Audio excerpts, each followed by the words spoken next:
Welcome to our video on the Edict of Milan, one of the most significant decrees in the history of the Roman Empire.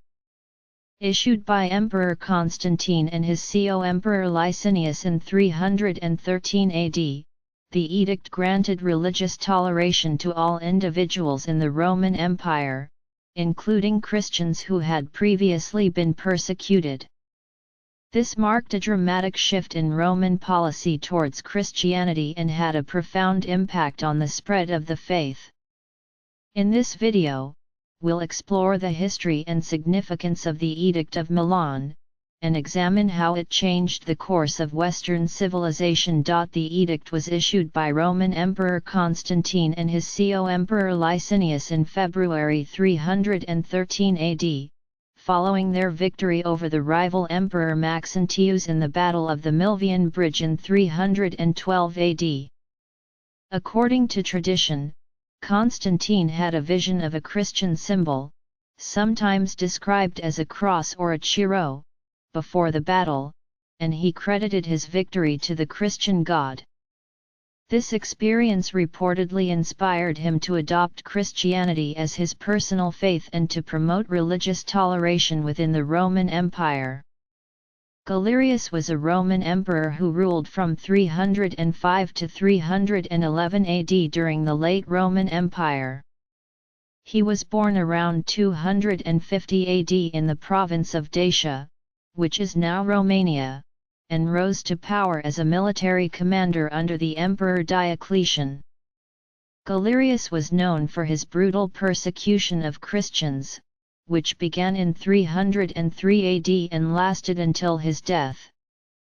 He oversaw the destruction of Christian churches and literature, and ordered the arrest and torture of Christians who refused to renounce their faith. Despite his harsh policies towards Christians, Galerius was an able administrator who reorganized the Roman Empire into 4 administrative units known as the Tetrarchy. He also oversaw several military campaigns against neighboring empires and tribes, including the Persians and the Goths. In 305 AD, Galerius became the senior emperor of the Tetrarchy, and he appointed his own CO emperors, including Maximinus Daia and Constantius Chlorus. However, his reign was marked by political instability and frequent power struggles between the various emperors. Galerius died in 311 AD, possibly from cancer, and was succeeded by his appointed CO emperors. Despite his significant accomplishments as an administrator and military leader, his legacy is largely overshadowed by his persecution of Christians, which remains one of the darkest chapters in the history of the Roman Empire. Licinius was a Roman emperor who CO ruled with Constantine from 308 to 324 AD, during the late Roman Empire. He was born around 263 AD in the province of Moesia, in what is now Bulgaria, and he rose to power as a military commander under the Emperor Galerius. After Galerius died in 311 AD, Licinius became the most powerful ruler in the eastern part of the Roman Empire, and he initially supported the policy of religious persecution against Christians. However, his position on Christianity changed after he signed the Edict of Milan with Constantine in 313 AD, which granted religious toleration to all religions, including Christianity. Licinius and Constantine initially had a good working relationship, but tensions between them grew over time. In 316 AD, they fought a brief war over control of the Balkans, which ended in a stalemate. In 324 AD, they went to war again, and Constantine emerged victorious. Licinius was captured and later executed on charges of treason and conspiracy. Despite his ultimate defeat, Licinius is remembered for several important accomplishments. He was an able administrator who reorganized the Eastern Roman Empire, and he issued a series of laws that improved the status of soldiers and veterans. He also promoted the arts and sciences, and he patronized several important writers and philosophers. Licinius' legacy is somewhat mixed, as he is remembered both as a capable ruler and as a rival to Constantine who ultimately failed to hold on to power.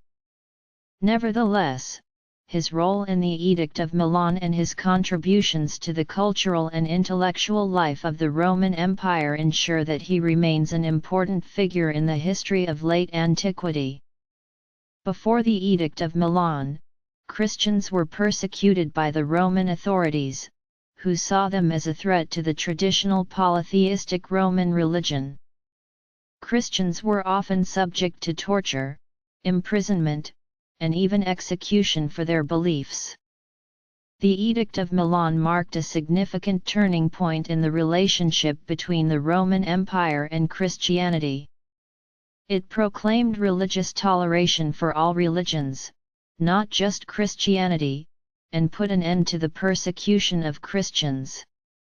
This allowed Christianity to spread more freely and become more accepted within the Roman Empire.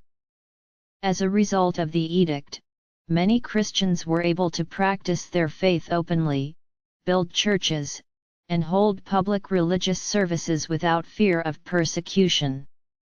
This led to a rapid expansion of Christianity in the Roman Empire, as people who had previously been afraid to convert now felt more comfortable doing so.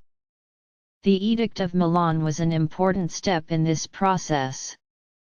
It granted freedom of religion to all individuals in the Roman Empire, including Christians who had previously been persecuted.